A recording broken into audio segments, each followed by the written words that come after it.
Hello guys, सभी का इस वीडियो में हार्दिक स्वागत है। तो ये वीडियो क्विक रिवीजन का है। यदि किसी ने अभी तक भी नहीं पढ़ा है तो भी आपके लिए 100% लाभकारी होगा, क्योंकि ये फुल वीडियो है और आपके लिए 100% होगा। एक एक पॉइंट मैं कवर करूँगा। तो प्लीज़, आपके पास अब 4 दिन बचे हैं, तो 4 दिन में हम 4 डे लेकर आएंगे। 5 नंबर का आपका मॉडर्न हिस्ट्री पूरा का पूरा कंप्लीट हो जाएगा। छोटा छोटा वीडियो बनाएंगे, आपका टाइम भी नहीं बर्बाद करेंगे। चैनल पे नए तो प्लीज़ चैनल को सब्सक्राइब कर दीजिए।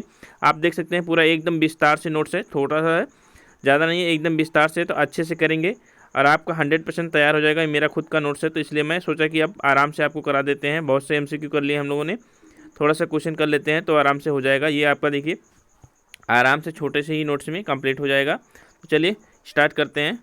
आज का ब्रह्म समाज से स्टार्ट करते हैं हम लोग। तो आइए देख लेते हैं। तो ब्रह्म समाज की स्थापना किसने की थी? तो राजा राम मोहन राय ने। जो क्वेश्चन आएगा मैं वही कराऊंगा, पूरा विस्तार से नहीं कराऊंगा, नहीं तो बहुत ज़्यादा लंबा वीडियो हो जाएगा। तो ब्रह्म समाज की स्थापना किसने से की थी, ये पूछा जा सकता है। किसने? राजा राम मोहन राय ने। तो राजा राम मोहन राय का एक बार जन्म देख लेते हैं कि 22 मई 1772 में कहाँ पर? पश्चिम बंगाल के हुगली में राधानगर गाँव में हुआ था। तो इन सब की ज़रूरत नहीं है हमें, तो ज़्यादा हम लोग उनका विस्तार से नहीं पढ़ेंगे। यहाँ पर देख लेते हैं कि राजा राम मोहन राय को राजा की उपाधि किसने दी थी? तो 1831 में अकबर द्वितीय ने दी थी। याद रखिएगा, किसने दी थी? अकबर द्वितीय ने दी थी। आधुनिक भारत के जनक कहे जाते हैं कौन? राजा राम मोहन राय जी। धार्मिक सामाजिक धार्मिक सुधार के अग्रदूत कहे जाते हैं। पत्रकारिता के भी अग्रदूत कहे जाते हैं। भारत के प्रथम आधुनिक पुरुष कहे जाते हैं। भारतीय राष्ट्रवाद के जनक कहे जाते हैं। तो ये बात आपको याद रखनी है इनके बारे में। और युगदूत किसने कहा है? तो राजा राम मोहन राय को युगदूत सुभाष चंद्र बोस ने कहा। ये बात याद रखिएगा। अतीत एवं भविष्य के बीच का पुल कहा जाता है इनको। अब देखिए कितनी भाषाओं का इनको ज्ञान था, तो टोटल 12 भाषाओं का इनको ज्ञान था। ये बात आपको याद रखना है। आगे देख लेते हैं। यहाँ से हो सकता है आपका क्वेश्चन ना पूछा जाए कि समर्थक किसके थे और विरोधी किसके थे, तो इसको हम नहीं करेंगे। ये सब आपका बड़े लेवल के एग्जाम का है, PCS IAS का है, तो वहाँ पर हम लोगों को कोई ज़रूरत नहीं है। प्रकाशन से संबंधित देख लेते हैं कि कौन कौन से बुक उन्होंने प्रकाशित किया था। तो क्या किया था? तुपहात अल मुवाउद्दीन, क्या तुपहात उल मुवाउद्दीन पूजा मूर्ति का खंडन किया था। इसमें किसने? 1809 में इसको प्रकाशित किया था। दूसरा था 1820 में प्रेसिडेंट्स ऑफ, क्या? Presidents of Jesus the guide to the peace and heaven. तो ये था आपको किसी से संबंधित? ईसा के नीति वचन से संबंधित था। ये ईसाई मिशनरी था ये, तो इसको भी ध्यान में रखना। अगला था आपका 1820 में ब्रह्मनिकल मैगजीन। तो ब्रह्मनिकल मैगजीन अंग्रेजी भाषा में था। 1822 में संवाद कौमुदी। ये इंपॉर्टेंट है, जिसको ध्यान में रखना है। यहाँ से क्वेश्चन आता है कि संवाद कौमुदी किसने लिखा था? किसने? राजा राम मोहन राय ने। बंगाली में साप्ताहिक था, संपादन किया था। अगला देखते हैं और कौन सा है। अगला देखते हैं कि देख लीजिए यहाँ पर एक पॉइंट है कि 1892 क्या 1829 में लॉर्ड विलियम बेंटिक ने सती प्रथा का क्या किया था? अंत किया था। तो किसके समय में किया था? राजा राम मोहन राय के समय में। यहाँ से एक क्वेश्चन आ सकता है। अगला जो फारसी में इन्होंने फर्स्ट अखबार निकाला था, क्या? मीरात उल अखबार। क्या? तो फारसी में इन्होंने फर्स्ट किया था क्या? मीरात उल अखबार। प्रज्ञा का चंद्र, प्रज्ञा का चांद, बंगाल व्याकरण संग्रह। आगे देखते हैं, जो इंपॉर्टेंट है वही देख लेते हैं। हिंदू उत्तराधिकार नियम पुस्तक। इसके बाद जो संस्थाएं की थी, यहाँ से देखिए अभी भी क्वेश्चन आया था 2022 में।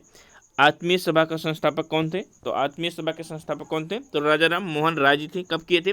तो 1814 से 1815 में, तो ध्यान में रखना। हिंदू कॉलेज, हिंदू कॉलेज 1817 में। क्या? हिंदू कॉलेज 1817 में कहाँ पर? कलकत्ता में। और किसने इन्होंने सहयोग किया था? यहाँ पर ध्यान रखना है, हेल्प किया था। और किसने खोला था? तो किसने खोला था? डेविड हेयर ने। किसने? डेविड हेयर ने। हालांकि क्वेश्चन तो आ ही जाता है, तो आप लोग राजा राम मोहन राय हिंदू कॉलेज का स्थापना किसने किया था? तो क्वेश्चन में आंसर में राजा राम मोहन राय जी आते हैं, तो उनको आप लोग टिक कर सकते हैं। लेकिन वास्तविक यदि हाई लेवल का एग्जाम आएगा तो वहाँ पर ये ऑप्शन दिया जाएगा, क्या? David Hare. ठीक, आगे देखते हैं। 1855 में प्रेसिडेंसी कॉलेज नाम दिया गया इसी को। वर्तमान में प्रेसिडेंसी विश्वविद्यालय कहा जाता है किसको? हिंदू कॉलेज को, तो ध्यान में रखना। आगे कलकत्ता, कलकत्ता यूनिटेरियन कमेटी कब किया था? 1821 में। एकेश्वरवादी संस्था थी। एंग्लो हिंदू कॉलेज 1822 में। वेदांत कॉलेज 1825 में। तो ये इतनी चीज़ें आपको ध्यान में रखना। सबसे इंपॉर्टेंट कौन सा है? तो हिंदू कॉलेज सबसे इंपॉर्टेंट है। इसके बाद आत्मीय सभा, क्या? आत्मीय सभा। तो ये चीज़ें आपको याद रखना है राजा राम मोहन राय के बारे में। आगे देख लेते हैं। तो उन्होंने यूरोप यात्रा में ही उनकी वहीं पर मृत्यु हो गई थी। विलियम द्वितीय के पास वो गए थे, किसके लिए, तो मुगल सम्राट अशोक द्वितीय के पेंशन के मामले के लिए गए थे, तो वहाँ पर ही उनकी मृत्यु हो गई थी। अब देख लेते हैं एक और सभा है धर्म सभा। तो धर्म सभा किसने स्थापित की थी, तो राधाकांत देव ने, याद रखिएगा। तो ये विरोधी थे किसके, ब्रह्म समाज के, विरोधी थे किसके, ब्रह्म समाज के। यहाँ पर पॉइंट हम लोग नहीं करेंगे इसको, क्योंकि ये इंपॉर्टेंट नहीं है। आज देते हैं कि ब्रह्म समाज के आगे किसने बढ़ाया, तो किसने, देवेंद्र नाथ टैगोर ने। आगे किसको बढ़ाया, देवेंद्र नाथ टैगोर ने। इन्होंने क्या किया था, उन्हीं के एक पॉइंट हम देखते हैं सिर्फ, क्या तत्व रंजनी सभा, तत्व बोधनी सभा या तत्व रोजनी सभा का तत्व बोधनी सभा बनाई थी किसने, देवेंद्र नाथ टैगोर ने। बस इसी को याद रखना है, इसके याद कोई चीज़ नहीं याद रखना है। आगे हम देख लेते हैं, यहाँ पर केशव चंद्र सेन जी आ गए हैं, यहाँ पर कोई चीज़ नहीं है हमको पढ़ना है। आगे देख लेते हैं, फिर यहाँ पर चलते रहिए। यहाँ पर देखिएगा, 2 भागों में 1865 में विभक्त हो गया था ब्रह्म समाज। एक था आदि ब्रह्म समाज, जिसके थे कौन, संस्थापक जी, तो देवेंद्र नाथ। एक है नव विचार का है, जो किसी केशव चंद्र सेन से है। बस इतना याद रखना है। आगे देख लेते हैं केशव चंद्र सेन के बारे में, तो कुछ नहीं खास है आपके बारे में। यहाँ पर देखते हैं, अगला है, यहाँ पर देखेंगे वेद समाज। क्या, वेद समाज। तो वेद समाज के संस्थापक कौन थे, केसरी धरालू नायडू। कौन, तो केसरी धरालू नायडू थे। यहाँ को आपको ये बात ध्यान रखनी है, इसके बाद कोई नहीं देखना। आप देख लेते हैं प्रार्थना समाज। तो प्रार्थना समाज के संस्थापक कौन थे, तो केशव चंद्र सेन के सहयोग से किसने किया था, आत्माराम पांडुरंग ने। कहाँ पर, महाराष्ट्र में 1865 में। कहाँ पर, महाराष्ट्र में 1867 में आत्माराम पांडुरंग के द्वारा किया गया था। किसने, क्या, प्रार्थना समाज। तो यहाँ से ही पूछा जाएगा प्रार्थना समाज के संस्थापक कौन थे, तो आत्माराम पांडुरंग। सहयोग किसने किया था, तो केशव चंद्र के सहयोग से। इसके बाद कार्य क्या किया गया, तो दलित जाति मंडल। क्या, दलित जाति मंडल डिफेंस क्लास मिशन। तो किसने किया था, तो ये दलित कमजोर वर्ग के लिए किया गया था। स्थापना किसने, आत्माराम पांडुरंग ने। समाज सेवक संघ, तो समाज सेवा था एक। फिर दक्कन शिक्षा सभा या दक्कन एजुकेशन सोसाइटी, किसने किया था, महादेव गोविंद रणाडे का संबंध कहाँ से, महाराष्ट्र से। तो मुंबई हाई कोर्ट में न्यायाधीश थे। महाराष्ट्र के सुकरात कहा जाता है किसको, महाराष्ट्र का सुकरात किसको कहा जाता है, तो गोविंद रणाडे को, याद रखिएगा। गोविंद रनाडे को महाराष्ट्र का सुकरात कहा जाता है, ये बात भी आपको याद रखना है। अगले देख लेते हैं, अगला पॉइंट क्या है जो इंपॉर्टेंट है। तो अगला पॉइंट इंपॉर्टेंट जो है उसको देखते हैं। यहाँ पर कोई इंपॉर्टेंट नहीं दिख रहा है, आगे देख लेते हैं। आर्य समाज आ गया। तो चलिए आर्य समाज के बारे में देख लेते हैं। तो आर्य समाज के कौन से संस्थापक थे, तो स्वामी दयानंद सरस्वती जी। कौन, स्वामी दयानंद सरस्वती जी। बचपन का नाम क्या था इनका, मूल शंकर, याद रखिएगा, मूल शंकर। और शुद्ध आंदोलन से भी संबंधित थे कौन, स्वामी दयानंद सरस्वती, इसको भी याद रखिएगा। प्रथम गुरु कौन थे, तो दांडी श्री संपूर्णानंद जी थे। कौन, दांडी श्री संपूर्णानंद जी, याद रखिएगा, इंपॉर्टेंट है। इन्होंने ही सरस्वती, क्या, दयानंद सरस्वती नाम दिया था, इसको भी याद रखिएगा।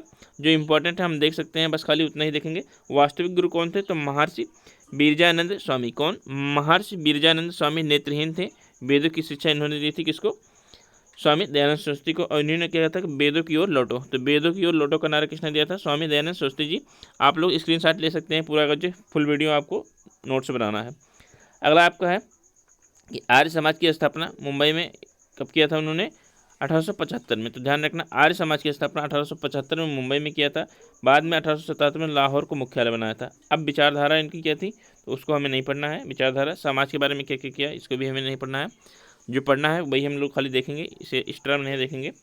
राष्ट्रीय हित में उन्होंने क्या किया, इसके बाद भी नहीं देखना है। हम प्रकाशन किया था, तो सत्यार्थ प्रकाश। क्या, सत्यार्थ प्रकाश हिंदी में एक उनकी बुक थी। क्या, सत्यार्थ प्रकाश किसी से संबंधित है, तो दयानंद सरस्वती जी से। इसके बाद है क्या, वेद व्यास भूमिका है, पंच महायज्ञ विधि है, अद्वैतवाद का खंडन है। तो ये इतनी चीज़ें हैं आपको याद रखना है, इसके बाद यहाँ पर कोई नहीं है। अगला देखते हैं, तो राष्ट्र पितामह कहा किसको, तो पट्टाभी सीतारमैया ने। क्या, पट्टाभी सीतारमैया ने इनको क्या किया, राष्ट्र पितामह का किसको। और भारत का मार्टिन लूथर कहा जाता है किसको, स्वामी दयानंद सरस्वती जी को। आगे देखते हैं, महिला आर्य समाज के संस्थापक कौन है, महिला आर्य समाज के संस्थापक पंडित रमाबाई हैं। कौन, पंडित रमाबाई, याद रखिएगा, पंडित रमाबाई। आगे देख लेते हैं रामकृष्ण परमहंस। तो स्वामी विवेकानंद से संबंधित क्वेश्चन आएगा, तो देख लेते हैं एक बार। इनके गुरु थे कौन, रामकृष्ण परमहंस। कौन, रामकृष्ण परमहंस जी इनके गुरु थे। जन्म कब हुआ था, तो 1863 में। ये तो रामकृष्ण परमहंस के बारे में, यहाँ से क्वेश्चन नहीं आएगा। आगे देख लेते हैं, रामकृष्ण परमहंस के बारे में यहाँ से कुछ नहीं आने वाला है आपका। आगे देखते हैं, आगे चलते रहिए। हाँ, अब यहाँ पे आ गया आपका कौन सा, वेदांत सोसाइटी। तो देख लेते हैं, वेदांत सोसाइटी की स्थापना कब की थी, कहाँ पर, न्यूयॉर्क में। किसने, तो विवेकानंद जी ने 1896 में वेदांत सोसाइटी की स्थापना की थी। और कैलिफोर्निया में शांति आश्रम स्थापित किया था। 1897 में भारत आए, वहाँ से कैलिफोर्निया से लौट करके आए, तो वहाँ पर भाषण दिया था 1993 में। फिर कह रहा है कि 1893 में, फिर कह रहा है कि 1897 में भारत आए और 1 मई 1897 को ही क्या, रामकृष्ण मिशन की स्थापना की। 2 मुख्यालय बना, एक बेल्लूर एक अल्मोड़ा। तो ध्यान में रखना, एक बेल्लूर है एक अल्मोड़ा है।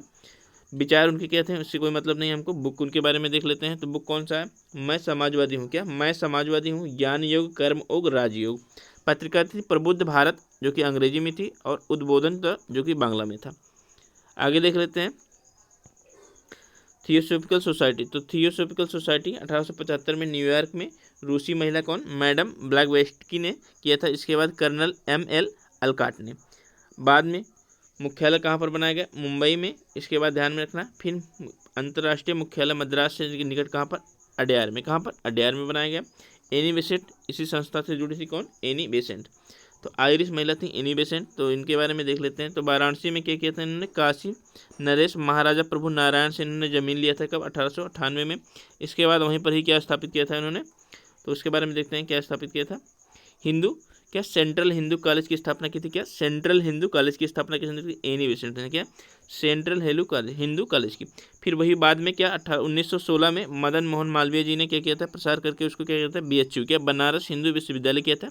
1916 में, याद रखिएगा आप लोग, ध्यान में रखिएगा। अगला पॉइंट देखते हैं कि 1914 में होम रूल की स्थापना की थी, किसने, मद्रास में, एनी बेसेंट ने। उनके क्या क्या पत्रिका है उसके बारे में देखते हैं। तो कॉमन बिल है, क्या, कॉमन बिल है, न्यू इंडिया है, ये ध्यान में रखना, 2 ही हैं। इसके बाद आ गया कि यंग बंगाल आंदोलन। तो यंग बंगाल आंदोलन किससे संबंधित है, हेनरी विलियम डियोजियो के। किसके, डियोजियो के।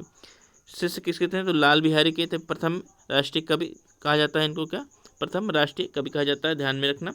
बस इतने से ही संबंधित है। आगे देख लेते हैं अब, ये सब आपका मेंस का है, यहाँ से कोई नहीं। अब देख लेते हैं यहाँ पर सती प्रथा। क्या, सती प्रथा का अंत किसने किया था, तो सती प्रथा का आपको जो पहले वर्णन मिलेगा कहाँ, 510 ईस्वी में गुप्त शासक भानुगुप्त के एराडाबलेख में मिलेगा। क्या, ध्यान में रखना।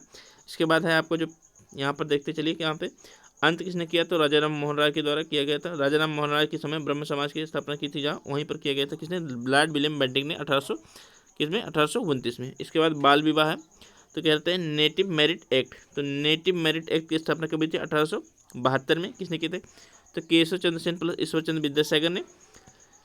इसके बाद है न्यूनतम आयु के 18 वर्ष, ये तो इम्पोर्टेंट नहीं है। अंत क्या किया था यहाँ पर देख लेते हैं, उससे ज़्यादा कुछ नहीं आएगा आपका। शारदा एक्ट, तो शारदा एक्ट किससे संबंधित है, 1929 में है, हरबिलास शारदा ने। फिर से आयु क्या किए गए, तो 18 से। तो बाल विवाह से संबंधित है क्या, शारदा एक्ट, याद रखिएगा। अगला पॉइंट है आपका विधवा पुनर्विवाह। तो विधवा पुनर्विवाह से कौन संबंधित है, ईश्वर चंद्र विद्यासागर जी। कौन से हैं, ईश्वर चंद्र विद्यासागर जी, यहीं से पूछा जाता है। विद्यासागर ने 1856 में एक प्रार्थना पत्र लॉर्ड किसको, डलहौजी को दिया था, बट लॉर्ड कैनिंग के विधवा पुनर्विवाह अधिनियम को पारित किया। किसने दिया था, किसको, लॉर्ड डलहौजी को। पारित किसने किया था, लॉर्ड कैनिंग को, याद रखिएगा, 1856 में। आगे है दास प्रथा। तो दास प्रथा का अंत किसने किया था, तो कौटिल्य ने 9 प्रकार के दास बताए हैं अपने बुक किसमें, अर्थशास्त्र में। वो सब हमें नहीं पढ़ना है। अंत किसने किया था, 1843 में। कब, 1843 में, लॉर्ड एलनबरो ने। किसने, लॉर्ड एलनबरो ने, याद रखिएगा। बस इतने ही पॉइंट आपको याद रखना है। अगला पॉइंट है, यहाँ से कुछ नहीं मिलने वाला, बाल। इसके बाद है आपका क्या, शिशुवध, कन्यावध। तो कन्यावध से भी हम लोग को कुछ देखना नहीं है। दास प्रथा हम लोगों ने देख लिया है, नरबली।